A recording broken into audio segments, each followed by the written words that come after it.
Hello everyone, welcome to my YouTube channel Lulio stocks. आज इस video में हम कुछ स्टॉक्स के बारे में डिस्कस करेंगे क्योंकि ज़रूरी भी है।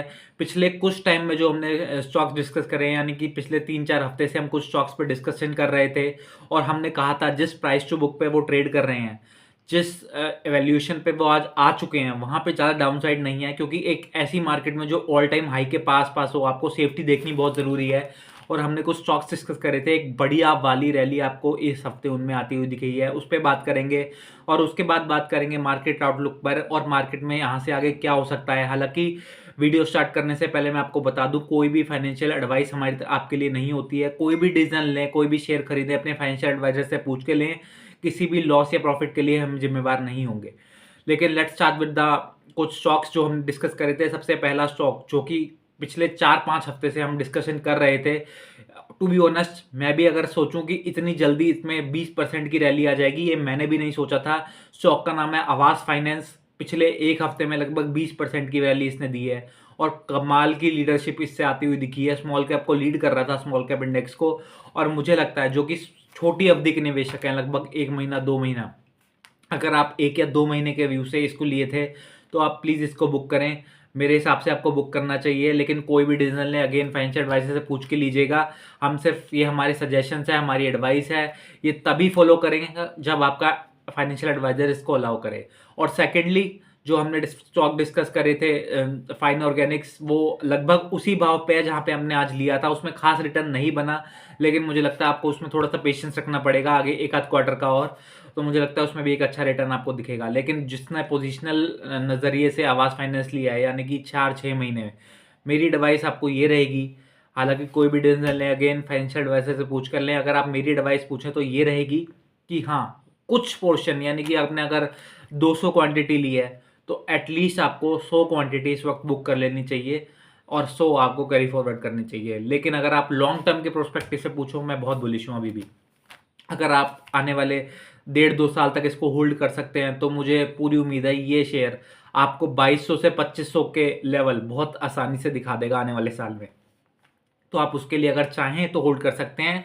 पोजिशनल व्यू है, 50% क्वांटिटी बुक कर सकते हैं। शॉर्ट टर्म का व्यू है, फुल्ली बुक कर सकते हैं, कोई इसमें दिक्कत नहीं है। सबका अपना अपना व्यू होता है। और उसके बाद हम बात करेंगे फाइन ऑर्गेनिक्स को लेकर, क्योंकि मुझे लगता है आपको थोड़ी इसमें पेशेंस और दिखानी पड़ेगी, क्योंकि उसी भाव पे जहाँ पे हमने आसपास ले रखा है। केमिकल्स का टाइम थोड़ा सा, कुछ केमिकल स्टॉक हमारे चले हैं जैसे कि आरती इंडस्ट्रीज, बहुत अच्छे रिटर्न दिए हैं आपको। जुबिलेंट इंग्रीविया बहुत चल गया, लेकिन अभी फाइन नहीं चला। कहूँगा अगर आपके पास है तो पेशेंस बनाए रखें। ये भी कंपनी अच्छी है, आपको अच्छा रिटर्न देगी। यहाँ से बहुत ज़्यादा डाउनसाइड मुझे नहीं दिखती। सेकेंडली, और हम बात करें जो दिग्गज बैंक, हम लगातार आपको बोलते हुए आ रहे थे कि इस दिग्गज बैंक पे जरूर फोकस करें, HDFC बैंक।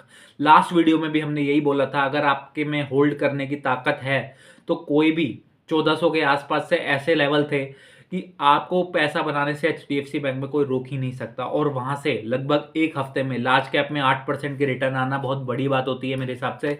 तो मुझे लगता है 8% की रैली पिछले एक हफ्ते में HDFC बैंक में बनी है। और मुझे लगता है अभी भी काफ़ी स्टीम इसमें बाकी है। मुझे लगता है 1600 के आसपास ये आपको पहले रिव्यू करना चाहिए कि क्या इसमें, अगर आपका शॉर्ट टर्म का व्यू है तो आपको वहाँ पे प्रॉफिट बुक कर लेने चाहिए। अगर आपका लॉन्ग टर्म का व्यू है तो मेरी भी ज़रूरत नहीं है, किसी की ज़रूरत नहीं है, आप लेकर निश्चिंत होकर बैठे रहें। हालांकि फिर मैं ये कहूँगा कोई भी डिसीजन लें फाइनेंशियल एडवाइजर से पूछ कर लें।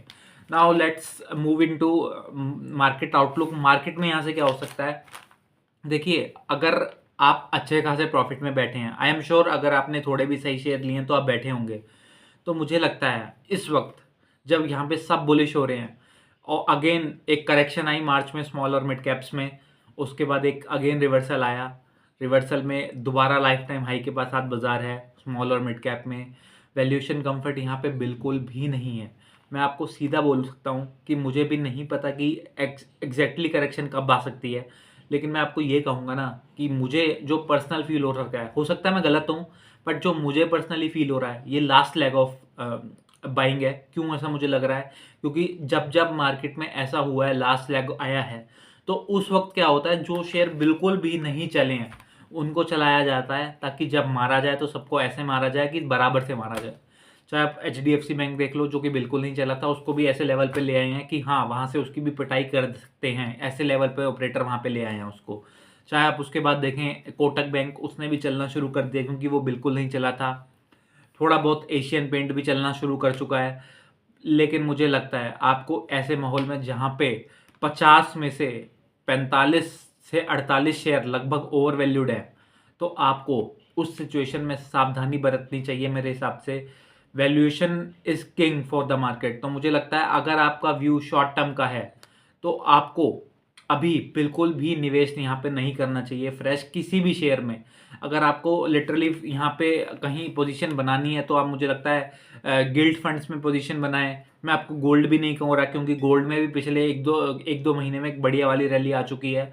तो मैं ये कहूँगा फिलहाल अगर आपका बिल्कुल ही शॉर्ट टर्म या फिर आप पैसा सेफ रखना चाहते हैं तो गिल्ड फंड में हमने एक गिल्ड फंड डिस्कस भी किया था निप्पॉन इंडिया का, आप उसमें पोजीशन बनाएं।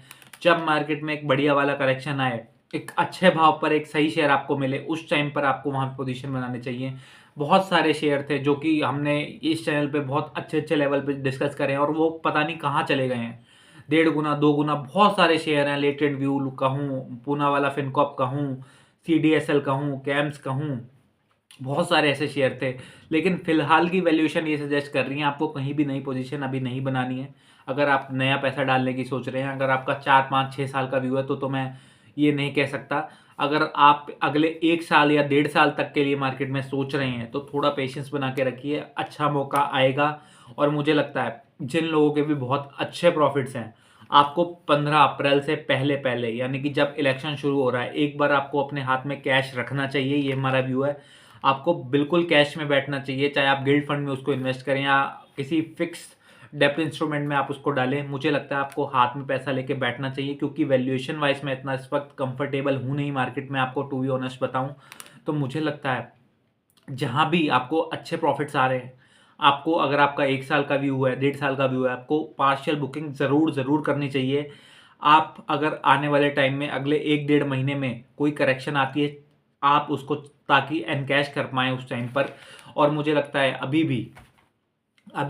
भी मार्केट एक ओवरबोट जोन में जा रही है और मुझे लगता है यहाँ से एक करेक्शन बन सकती है किसी भी दिन, और वो किसी को बता के नहीं आएगी आपको या मुझे, क्योंकि जो FII और DII के डेटा थे पिछले कुछ टाइम के, अगर आपने ध्यान से देखे होंगे, पोजीशंस HNI बना रहे हैं तेज़ी की, DII लगातार। आज मैं पिछले फ्राइडे का भी मैं डेटा बताऊं तो DII ने लगभग 3,000 करोड़ की सेलिंग करी है। ये अच्छे संकेत नहीं है हमारे लिए।